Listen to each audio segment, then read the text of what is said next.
बच्चों आज हम लोग करेंगे क्वेश्चन नंबर 8 जो कि एक्सरसाइज का है। इसमें कहा गया है कि in a children park an incline plank is constructed with an angle of incline, यानी 45 डिग्री पे एक जो है चिल्ड्रन पार्क में एक इंक्लाइन प्लेन तैयार किया गया है और उस पर एक बच्चा बैठा है और वो बच्चा स्लाइड कर रहा है। कहता है if the friction coefficient between cloth of the boy and the incline is, यानी कि इसके लड़के के जो कपड़ा और इस इंक्लाइन प्लेन के बीच में 0.6 अगर कोफिशिएंट ऑफ फ्रिक्शन हो और जी की वैल्यू 10 मीटर पर सेकंड स्क्वायर हो तो हमें एक्सेलरेशन बताना है बच्चे का। तो देखिए ये बीच में जो है इंक्लाइंड है और यहाँ पर ऐसे मतलब ये बना हुआ है ना। तो ये ध्यान देना है हमको कि अगर बच्चा यहाँ से सरक रहा है तो क्या एक्सेलरेशन होगा।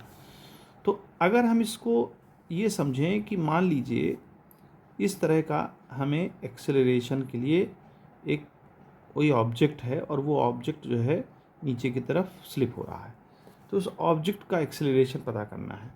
तो देखिए सिंपल सी बात है, इसमें कोई इतना ऐसा कुछ नहीं है और ये सिंपल तरीके से काम करेगा। मान लीजिए ऑब्जेक्ट है तो ऑब्जेक्ट का ये बच्चे को हमने ऑब्जेक्ट मान लिया है, तो एक इसका जो है mg नीचे की तरफ काम करेगा और रिएक्शन फोर्स इसका जो है ऊपर की तरफ काम करेगा और mg cos थीटा आपका अपोजिट रिएक्शन फोर्स के काम करेगा और यहाँ mg sin थीटा इसका एक कंपोनेंट इस डायरेक्शन में काम करेगा। अब जब ये नीचे सरक रहा होगा तो फ्रिक्शन फोर्स इस डायरेक्शन में काम करेगा, यानी कि नीचे की तरफ अगर आ रहा है तो mg sin थीटा बड़ी वैल्यू होगी और minus friction force opposite direction में काम कर रहा है और वही इसका जो रिजल्ट है वो हमको एक्सेलरेशन दे रहा है, यानी m/a दे रहा है। हमको a पता करना है।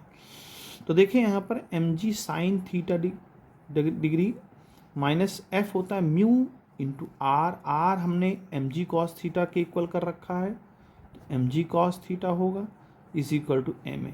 यहाँ से देखें तो m सब जगह से कैंसिल हो रहा है। g की वैल्यू 10 दे रखी है, साइन थीटा यानी साइन 45 1/√2 है होगा, माइनस म्यू की वैल्यू 0.6 है और g की वैल्यू 10 है और cos 45 भी 1/√2 होता है।